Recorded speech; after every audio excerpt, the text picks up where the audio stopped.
no access to the most essential supplies needed to survive. Initial estimates indicate that between 50,000 and 80,000 people were in the area at the time the order was issued, including 30,000 families sheltering in 57 various displacement sites. Several primary health clinics and medical points within the newly designated areas is the southern Gaza desalination plant and other vital water infrastructure. The plant is a main source of drinking water for internally displaced people in Al-Mawasi, and it serves hundreds of thousands of people, producing about 2,500 cubic meters of water per day. The loss of this facility would be catastrophic for the people who depend on it for access to fresh water. As of early July, 80% of water, sanitation, and hygiene facilities fall within the Israeli militarized zone or in areas that have been placed under displacement orders. In June, it was estimated that 93% of households have no access to direct water. UN staff are remaining in Deir el-Balah. They are spread across a dozen premises. Their coordinates, their location, have been shared with all relevant parties to this conflict. These locations, as with all civilian sites, must be protected, regardless of the issuance of the displacement orders. Meanwhile, our humanitarian partners have relocated to the northern part of Deir el-Balah or Al-Mawasi. OCHA reminds us that 87.7% of the Gaza is now under displacement orders or within displacement zones, squeezing about 2.1 million people into a fragmented area of the Strip where hardly any services are available. UN agencies also tell us that 1.35 million people in Gaza need shelter and household items. Harsh weather, humidity, overcrowding, and frequent disassembly and reassembly of tents and tarpaulins lead to a shorter lifespan of shelter items, further exacerbating the dire situation. No shelter supplies have been allowed to enter Gaza for more than 4 months. That's 140 days. Meanwhile, the fuel crisis continues. The limited quantity that have been allowed to enter Gaza in recent days are hardly sufficient. UN agencies and our partners are prioritizing this fuel for the most critical operations. And just to update you on the efforts of our new humanitarian coordinator for the occupied Palestinian territory, Ramiz Al-Akbarov, who arrived recently. He met with the Prime Minister of the State of Palestine, Dr. Mohammed Mustafa, in Ramallah. At a press conference, Dr. Al-Akbarov called for an immediate and permanent ceasefire, the unconditional release of the hostages, and the lifting of all restrictions and on access to people in Gaza. To address immediate needs, he said humanitarian organizations must be able to use a traditional system of aid delivery, noting that these are currently undermined by violence, including armed looting and recurrent shooting at civilians seeking aid, which he said must be independently investigated. Turning to Yemen, we have seen the recent escalation between the Houthis and Israel, and I can tell you that the Secretary General is deeply concerned about the renewed airstrikes on Hudaydah port conducted by Israel today. These strikes occurred while the UN mission to support the Hudaydah agreement was patrolling locations in the northern part of the port. The Secretary General is also deeply concerned about the continuing missile and drone strikes conducted by the Houthis against Israel. He urges all involved to cease all attacks immediately. The Secretary General recalls that international law, including international humanitarian law as applicable, must be respected by all parties at all times, including the obligations to respect and protect civilian infrastructure. The Secretary General remains profoundly concerned about the risk of further escalation in the region and reiterates his call once again to all involved to cease all military actions and to exercise maximum restraint. The Secretary General also reiterates the call for the immediate and unconditional release of all UN and other personnel arbitrarily detained by the Houthi authorities. And I have a statement to share with you, which I was just given, but the font is small, so I need my glasses. This is on the situation in Gaza. The Secretary General is appalled by the accelerating breakdown of humanitarian conditions in Gaza, where the last lifelines keeping people alive are collapsing. He deplores the growing reports of children and adults suffering from malnutrition. The Secretary General strongly condemns the ongoing violence, including the shooting, the killing, and the injuring of people attempting to get food for their families. Civilians must be protected, civilians must be respected, and they must never, ever be targeted. The population in Gaza remains gravely undersupplied with the basic necessities of life. Israel has the obligation to allow and facilitate by all means at its disposal the humanitarian relief provided by the United Nations and other humanitarian organizations. The Secretary General notes that the intensification of hostilities in recent days comes as the humanitarian system is being impeded, undermined, and endangered. A new evacuation order in parts of Deir al-Balah, homes for tens of thousands, pushes people into more desperate conditions and further displacement, and restricts our ability to deliver life-saving aid. As I mentioned, UN staff is remaining in Deir al-Balah, and 2 UN guest houses have been impacted, despite the parties having been informed of the location of UN premises, which, as you well know, are inviolable. These locations, as with all civilian sites, must be protected regardless of evacuation orders. The Secretary General reiterates his urgent call for the protection of civilians, including humanitarian personnel, and the provision of essential resources to ensure their survival. He once again calls on the immediate and unconditional release of all hostages. We stand ready to significantly scale up our humanitarian operations. The time for a ceasefire is now. Moving to southern Lebanon, where our blue helmets at UNIFIL tell us that Israeli Defense Forces military activities in their area of operations. Yesterday, peacekeepers observed heavy machine gun fire from an IDF position across the blue line in Sector East. Our peacekeepers were forced to take shelter, and thankfully no injuries were reported. Over the past few days, peacekeepers also faced incidents of aggressive behaviors by local individuals in Sector West. Once again, it is important to reiterate that the peacekeepers' ability to move freely and safely is a key requirement for mandate implementation. The parties must ensure the safety and security of our peacekeepers. On Friday, UNIFIL members found 2 unauthorized weapon caches in Sector West, including tunnels containing rockets, mortar rounds, and anti-tank missiles, as well as launchers. All of them were referred to the Lebanese Armed Forces for disposal. UNIFIL peacekeepers continue clearing roads debris and rubble from roads due to recent conflict in coordination with the Lebanese army. Peacekeepers also recently cleared several roadways, allowing civilians, Lebanese soldiers, and the peacekeepers themselves to move around more easily, including in Nakura and in other towns. UNIFIL soldiers have conducted over 280 such operations in South Lebanon since the cessation of hostilities understanding of last November. And on Friday, Lebanese Navy joined a UNIFIL maritime task force ship in patrolling the territorial waters of Lebanon. This kind of joint activity supports the Lebanese Navy in conducting standard maritime operations. Moving next door to Syria, our humanitarian colleagues tell us that more than 93,000 human beings have been displaced due to the escalation of hostilities we saw in Sweda Governorate as of yesterday. That displacement took place both within Sweda and towards neighboring Dara Governorate and rural Damascus. In Sweda, most displaced people are being hosted by local communities and at least 15 reception centers. Some 30 collective shelters have also been opened in Dara. According to reports, a number of hospitals and health centers in Sweda are out of service.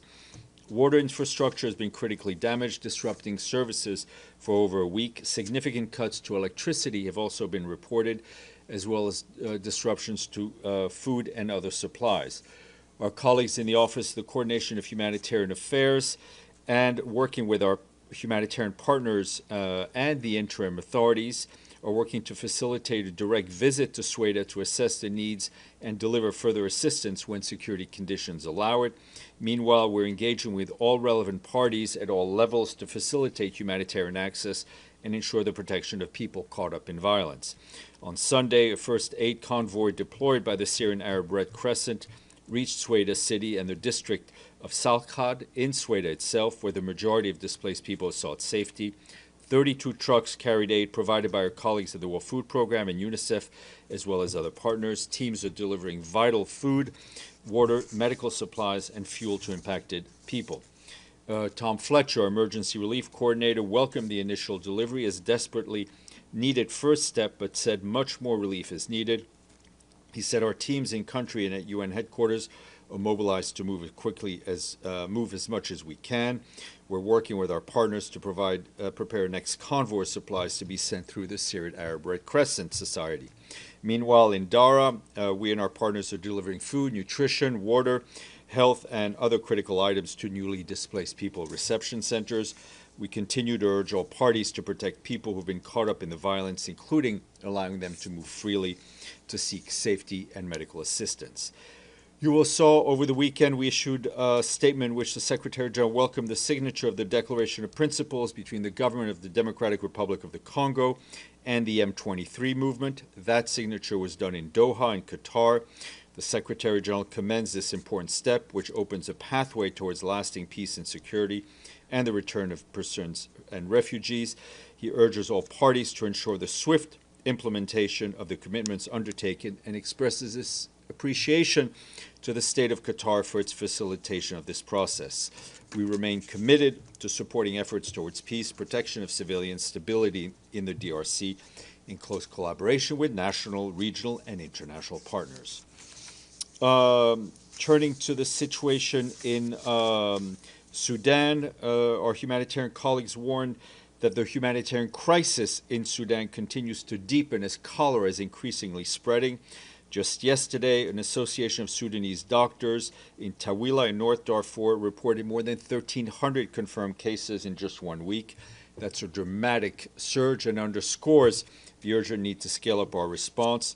Tawila, as you will recall, is hosting several hundred thousand displaced men, women, and children, the majority of whom fled deadly attacks in the famine-stricken Zamzam camp near Al-Fashir in mid-April.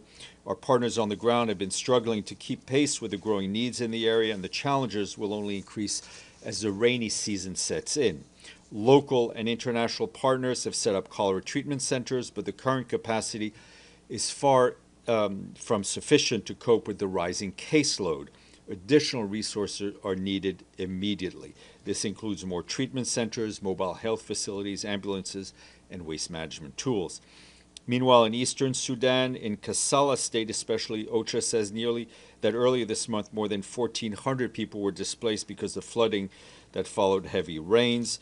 More than 280 homes were destroyed. A needs assessment mission by OCHA and our partners found that people returned to their villages are forced to rely on open water pools, contaminated waste, and other pollutants, as no other source of water is available. This obviously increases the risk of waterborne diseases. In White Nile State, many residents are returning to their homes. In Umrimta locality, an assessment by OCHA and our partners last week found that health, water, sanitation, hygiene support is urgently needed. We and our partners are working to mobilize supplies before the rain cuts off access. And returns to Khartoum and Blue Nile State are also increasing, with authorities beginning to restore basic services. At Sudan's northern borders, returns from Egypt have surged. IOM tells us that nearly 200,000 people have crossed back into Sudan so far this year. IOM says that since November last year, more than 1.3 million have returned to their areas of origin. However, those who are returning face serious challenges as the threats, especially from the threats of unexploded ordnance. These conditions often lead families to return to displacement sites, undermining the sustainability of these efforts. And last but not least, turning to Europe and Ukraine, our humanitarian colleagues tell us that over the weekend and into today, attacks killed nearly at least 20 civilians and injured more than 100 others, including several children. That's according to authorities. As you know, we condemn any killing of civilians. These strikes impacted the capital, Kyiv, as well as western and frontline regions, damaging homes, schools, and health facilities. In western Ukraine, in the Ivanko-Frankivsk region, which hosts many displaced people and had previously been less impacted by hostilities, they suffered the largest attack since the escalation of the war in 2022. And in eastern and southern Ukraine, hostilities in areas near the front lines of Donetsk, Dnipro, and Kherson regions also caused civilian casualties and further damage to schools, health facilities, and apartment buildings. In Odessa, in Kharkiv, and Sumy, other regions are also reported that homes and shops were destroyed, electricity and public utilities were disrupted. Humanitarian organizations with support from our agencies provided shelter materials, non-food items, and other support and assistance for children in Odessa, Pavlograd, Kyiv, and Ivano-Frankivsk. They coordinate with local authorities and first responders. That's it. Edie, then Michelle. Thank you, Steph. When you said that the Secretary General was concerned, or what, about 2 guest houses in Deir el-Bala being impacted. Yeah. What does impacted mean? I mean, they suffered damage. The UN staff inside was, to say the least, rather rattled, and we're trying to assess the damage. Okay. And you said that the UN is definitely planning to stay in That's correct. Deir el-Bala. Is there any indication of how many Palestinian civilians have fled or are leaving the area? Well, we have the number right now that have been impacted, which I shared with you. Obviously, we'll have to wait about 24 hours to see how many actually leave. And in terms of cholera in Sudan, is there any output from what's happening in El-Fasher of whether the cholera outbreak has gone there as well? Our ability to work in El-Fasher is severely limited, to say the least. Michelle. Thank you, Steph. When you say these guest houses were struck, but with what and by whom? And, oh, sorry, go ahead. Yeah. One we understand may have been an incendiary device. Others were shrapnel. Unclear whether it was targeted, whether it was just combat. As I said, the investigation is ongoing. So unclear which party? It's ongoing, but obviously, I think as you saw, there were heavy reports of Israeli airstrikes in the area. And then when you speak about the staff that are staying in the area that's under the evacuation order, how many staff are we talking about? I'm not going to go into exact numbers at this point, but they are both international from a wide variety of countries and national Palestinian staff with their dependents. Gabriel. Following up on both of those questions, what would be a point where the Secretary General feels that it is no longer safe for UN staff to work in Gaza? Look, the assessment is made, I'd like to say, more than daily, right, depending on the conditions on the ground. I mean, the Secretary General obviously is ultimately responsible for the safety of the staff. We also have a responsibility to those Palestinians that we've been desperately trying to help, especially since this war, this phase of the conflict started.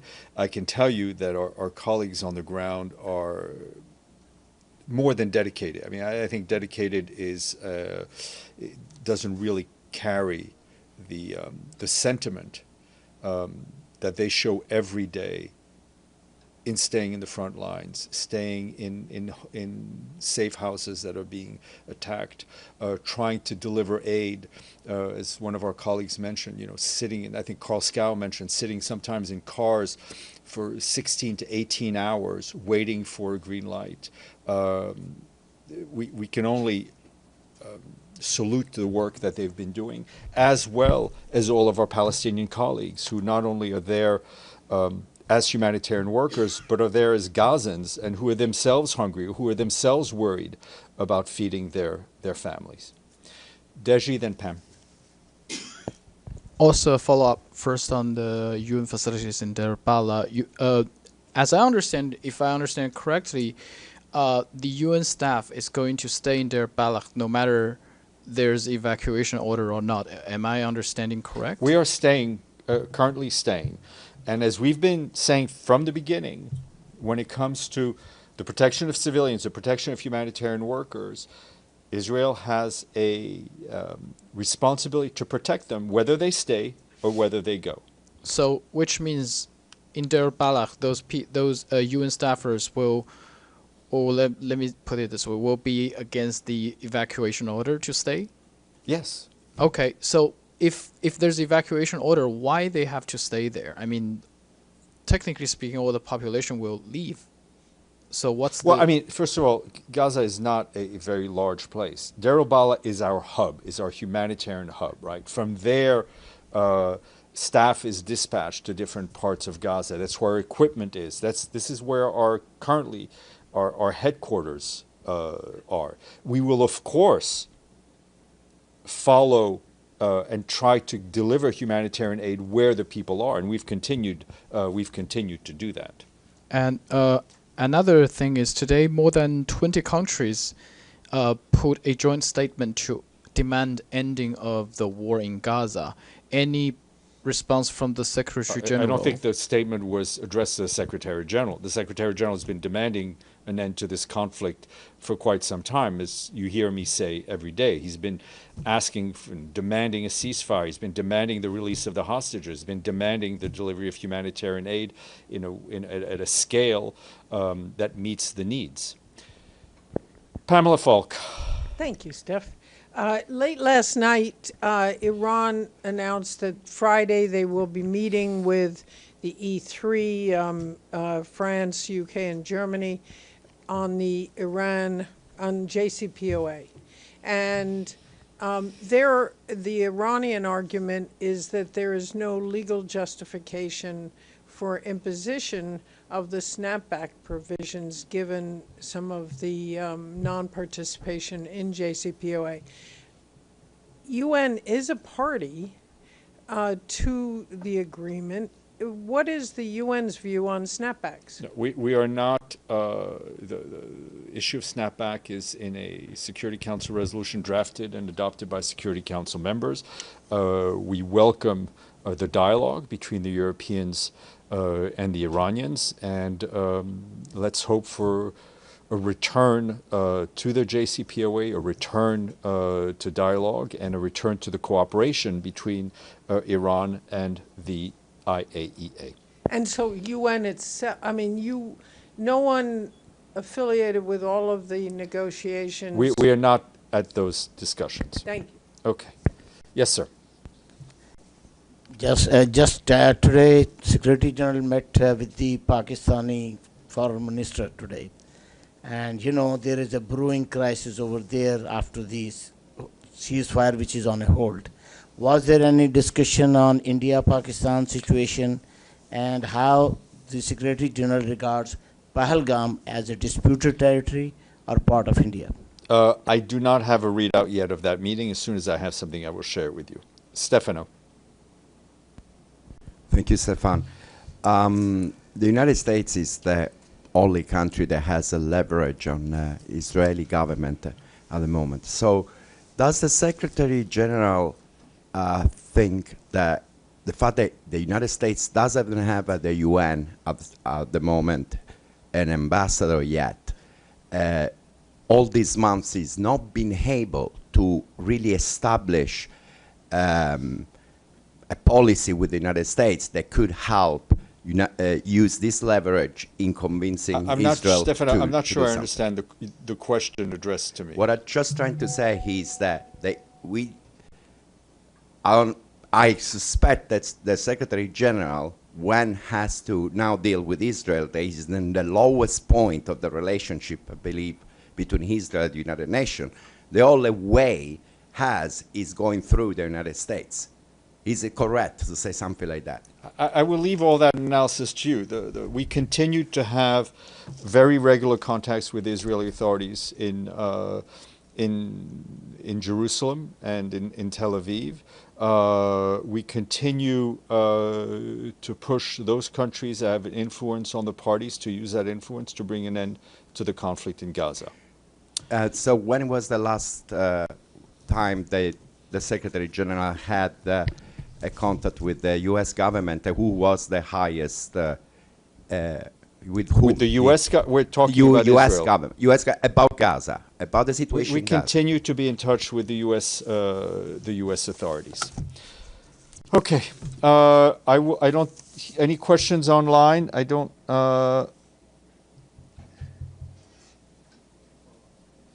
No, I don't see anything. Okay, let's go to our guest. Ross, can you hear us? I can hear you and see you. On the World Food Program, who's joining us from Rome. Ross, without further ado, I'll give you the floor, and then we'll take some questions. Go ahead, please. Sure. Thanks very much, Stephane. And I think you've covered a few different things of quite relevance to what I have to say this morning as well. Just to say that, the hunger crisis in Gaza has certainly reached new and astonishing levels of desperation. And we see information we have is a third of the population are not eating for multiple days in a row. This includes women and children. And as I think as through our assessments that have been released publicly, a quarter of the population are facing famine-like conditions. We see severe acute malnutrition surging, so more than almost 100,000 women and children are suffering from severe acute malnutrition and need treatment as soon as possible. And as you noted, Stephane, at the outset, in some of the reports, people are dying from lack of humanitarian assistance every day, and we are seeing this escalate day by day. Clearly, food assistance, from my perspective, but humanitarian assistance more broadly, is the only solution at the moment. The markets are non-functional and nothing is really moving inside Gaza. For us, there are a set of minimum operating conditions for us to operate. And we need these to be in place in order to move effectively, to work effectively. This includes crossing points into Gaza, includes proper routing inside Gaza itself so we can move independently and at choice. It includes the reduction in waiting times and approval times. And you noted, Stephane, from our Deputy Executive Director, his anecdote of waiting for 16 hours to move from one location to another. And these sort of conditions really create a lot of problems on the ground for both civilians and for our operations. These minimum operating conditions include more than 100 trucks a day that we need to move in order to have sufficient scale to alleviate the desperation that's there. And until we have that scale of assistance, there's going to be really, really difficult to control the situation on the ground. We also need to have no armed actors near food distribution points, near our convoys, and near the movement of those convoys from one place to another. We need to be able to reach people where they are, not in otherwise predetermined locations. And I would say above all, Stephane, that we have had agreements in principle on these things, but we have not had adherence to these in practice in Gaza itself. And this is really where the breakdown is. And it's where we see incidents like you referenced yesterday take place. And so for us, in order to operate, the minimum are these conditions I've just outlined here, but adherence to those conditions by all parties inside Gaza. I can only highlight the critical nature of somebody, I think there's someone online. I can only highlight the critical nature of the ceasefire and the need for a ceasefire at the moment so that we can move effectively. Yesterday's incident is one of the greatest tragedies we've seen for our operations in Gaza and elsewhere while we're trying to work. And it's completely avoidable and it's an absolute tragedy. So, Stephane, I'll just start with those opening points. I'm happy to answer any questions on details. Thank you. Very much, Ross. Edie? Thank you very much on behalf of the United Nations Correspondents Association for doing this briefing. My name is Edith Lederer from the Associated Press. A couple of follow-up questions from the attack yesterday on the WFP convoy. What is WFP's estimate of how many people were killed and injured? We've seen reports of, I believe, 80 people killed, and which have been questioned by the Israeli authorities. And second, do you have any indication that any of this was organized by either Hamas or gangs? Thank you. Thank you. Go ahead, Ross. Go ahead, Ross. Okay, thanks. Thanks, Edie.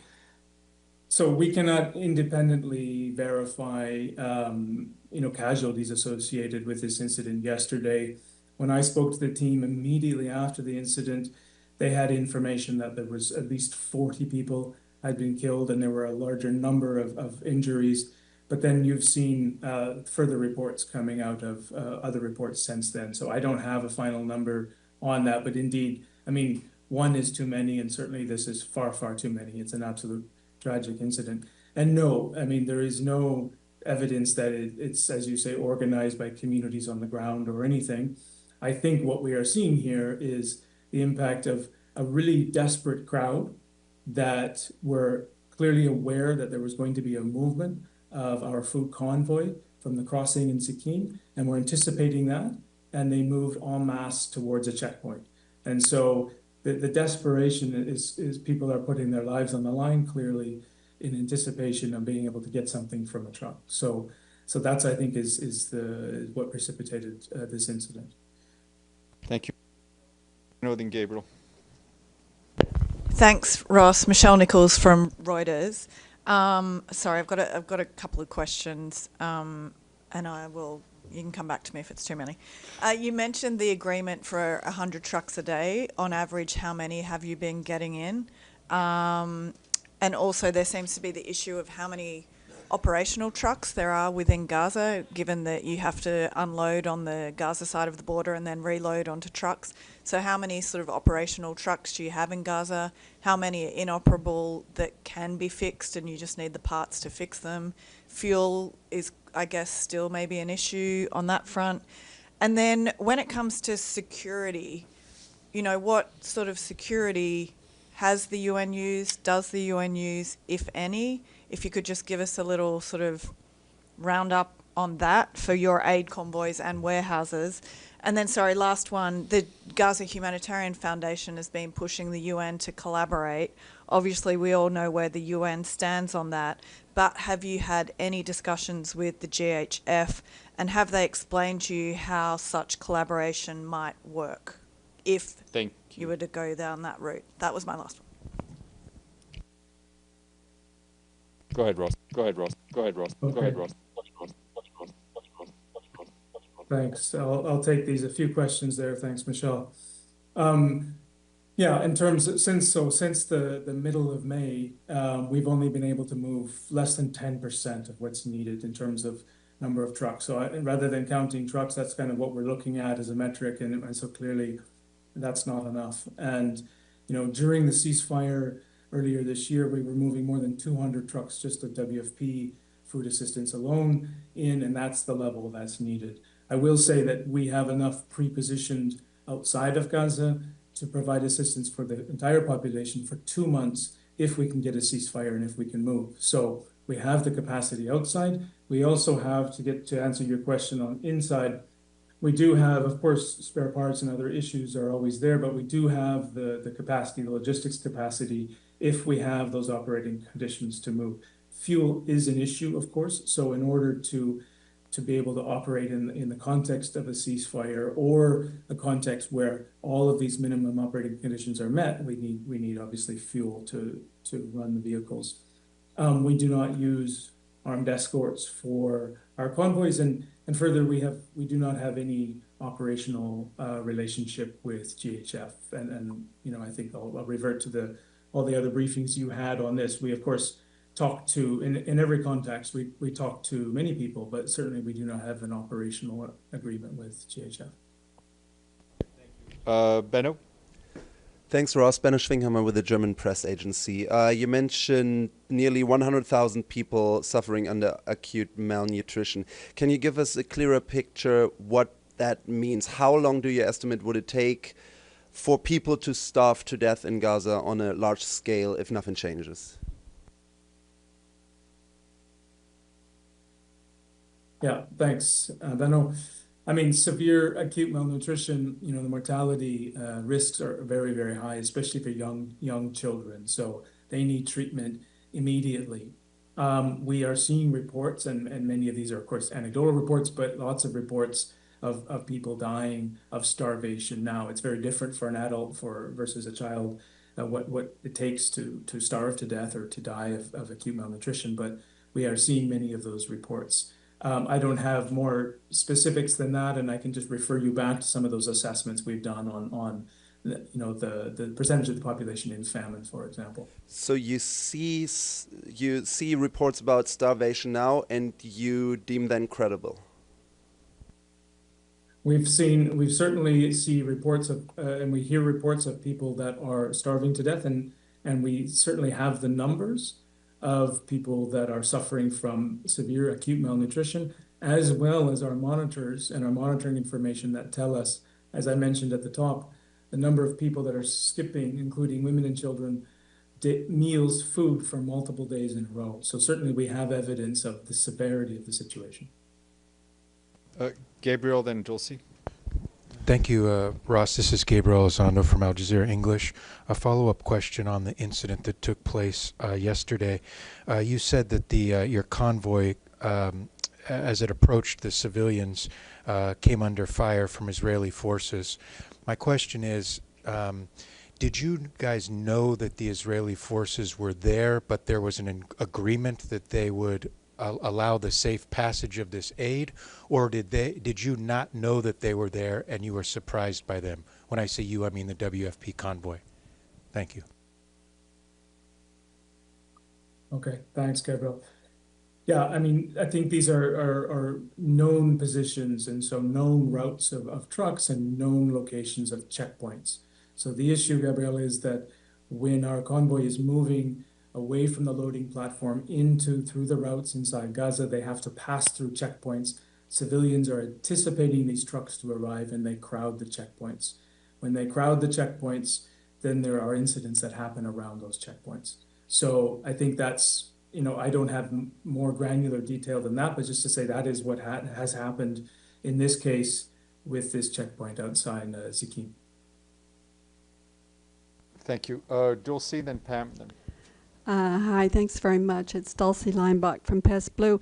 I did want to go back to the notion of collaboration with GHF, because they're holding media briefings every morning now, and they paint quite a different picture from what the UN is saying and how UN defends itself by not working with the GHF.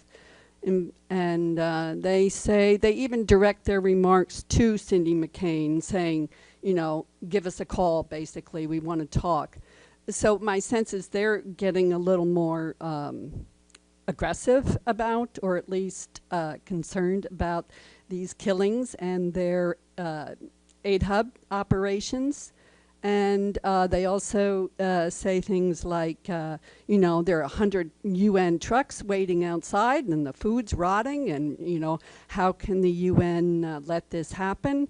So if you could just, I know the UN says that the GHF is not using international humanitarian law obligations. But what about the possibility at this point working with them because they never say how they would work with you. So that's the big question. Thanks. Yeah, thanks for the question. I mean, I probably am repeating points you've heard before, but certainly as a humanitarian organization, the work we do and upholding those humanitarian principles are vital. for the trust that people put in us. Civilians inside Gaza put trust in us, and of course, people everywhere around the world that we support. So, we talk to many people in the course of our work, but we only have operational relationships with people that uphold those values and principles by which we are able to operate. And so that is our stance. We do not have an operational partnership with GHF. We understand, of course, we know what they are doing inside Gaza. They are working there and they are working in parallel to our operations, and that's fine. But we do not have an operational relationship with them.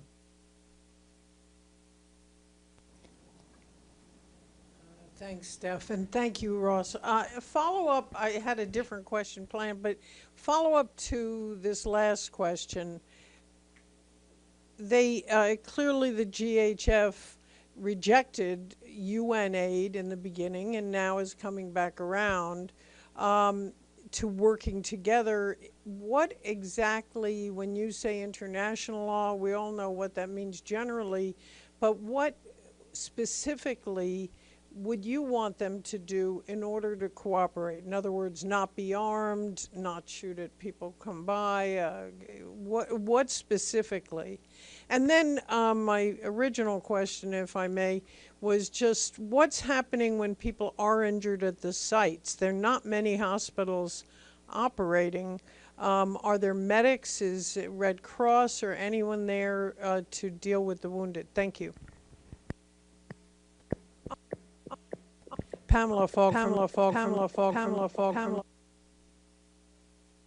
you. Okay, thanks. Stephane, I'm getting a bit of echo here, but I think I've got the question. It's fine.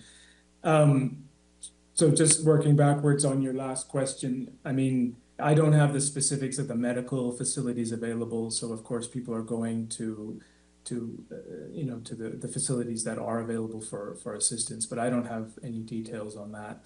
And on just to go back on GHF, I mean, we have the capacity to provide all the support and the scale up necessary in Gaza to meet the food needs of people there. And so that is our position. We certainly have proven that, and during the ceasefire, and of course prior to that in another context. And so, we are certainly working with many partners in many contexts, and all of them align with our humanitarian principles and our values and our way of working. And so I think that is our standing position on this. And I won't comment specifically on what GHF would need to do. I'll actually refer you to them, and they can probably answer that question a little bit, or at least expand on it. I think our position is quite clear on this. And thanks, Stephane. I'll turn it back to you. Thank you, Stephane, and thank you, Ross. This is Minglu from China Daily.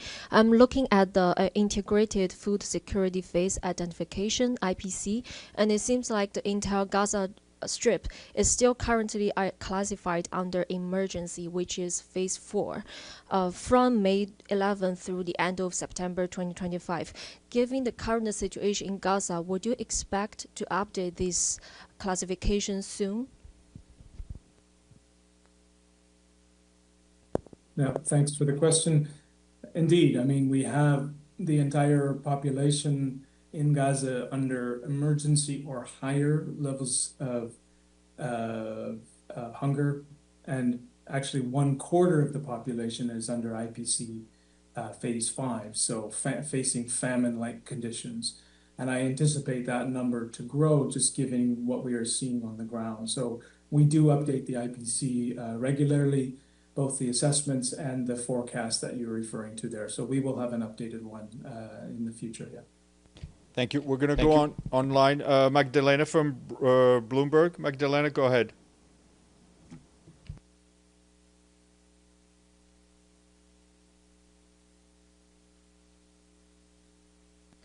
Magdalena, go ahead. Go ahead. Wait, can you hear me? Yes. They asked my question, so it's all right. Thank you. All right. Abdelhamid. Mr. Ross, I hope you hear me. This is Abdelhamid Sayam from the Arabic Daily Al-Quds Al-Arabi. I have a question about the story of Yasser Abu Shabab and his gangs that Israeli managed to recruit, finance, arm, and do their job under the title of Popular Forces. How much you come to encounter these gangs, which is working for the Israelis? How much information you have about them?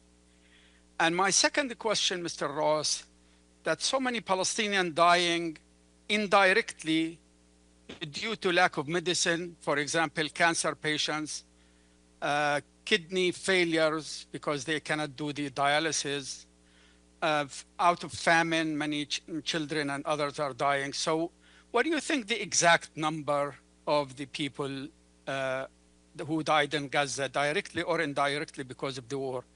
And the last question, I know you're still trying to use the Jordan bridge to bring food into Gaza. How much you are successful to keep that path through the Jordan River to get the food into Gaza?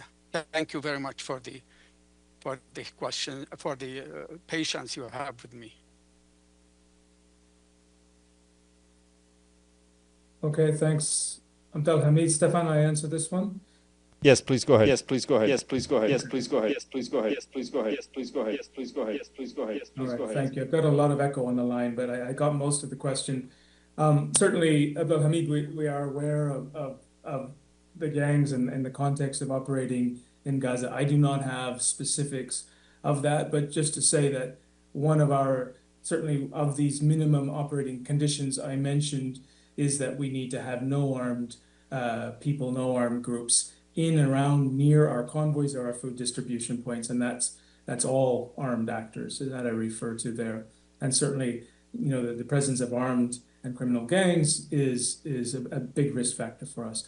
I don't have details. You mentioned the number of people died. I'll refer you back to some of the other figures that are out there on that. So I don't have anything with me. And just to say on your last question on the crossings into Gaza from the outside, what we're asking for, what we're pushing for, is the ability to use all of those crossings. And I think in the context of a ceasefire, we will need that in order to move sufficiently from all directions into Gaza. Thank you. All right, we're going to take two more short questions. Stefano, short, and then Thank Michelle, you. short. Thank you, Mr. Rossa. This is Stefano Vaccara, La Voce di New York, Ital Press. In the way you communicate with the people in Gaza, I mean, the way your organization is able to communicate it, do you think that must, you maybe have to change some way, or maybe you're already doing, but can you explain to us how you explain to the people when you when you're coming, or how you can distribute it, also to prevent that the people, will do what did before, then find themselves in dangers and so on? Yeah, it's a good question, and we actually have a fairly robust communication mechanism to reach out to civilians directly, but also to the community leaders, etc., to pass the message on. We continue to use that. Unfortunately, it is not preventing what we've seen yesterday, and that's because of the desperation of people. They know that the risks are there because, of course, they have seen it firsthand, but they continue to crowd in these locations where there is live fire and where there are armed actors and where there have been previous incidents.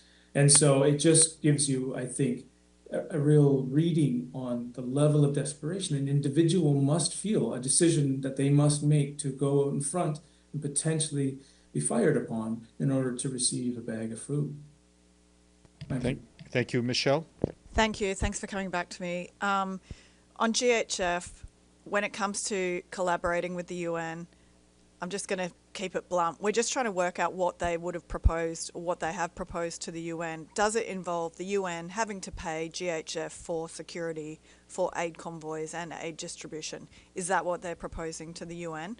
And then when it comes to getting your 100 trucks in a day, why isn't that happening? What's the simple answer on why that's not happening? Yeah, thanks.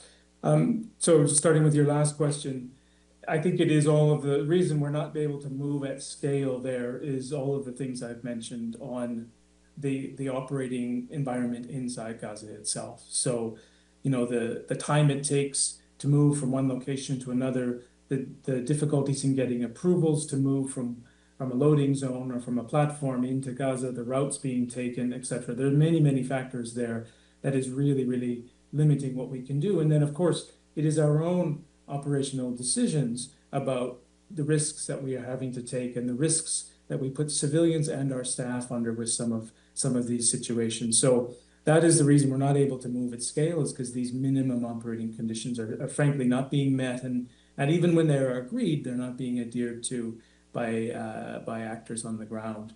On your first question on GHF, I don't have the specifics of what they are asking from the UN. I think there's probably more, you know, in the press of what they're asking of the UN than there is actually specific outreach to the UN, frankly.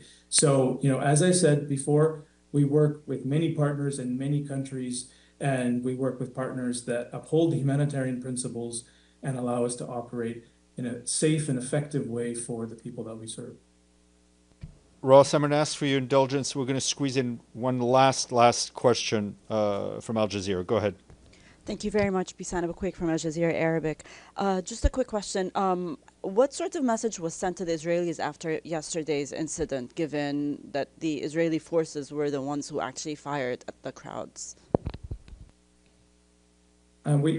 Thanks. We have regular contact, of course, and there was a lot of dialogue yesterday and continued dialogue today as follow-up to that incident. So I know there is follow-up happening in terms of investigating what happened, and we're anticipating some response to us. So I don't have more details on that at the moment, but indeed we're waiting for that. Very, very much for your patience and for doing this on very short notice. We very much appreciate you and all your colleagues on the ground. Thank you very much. All right, thank you.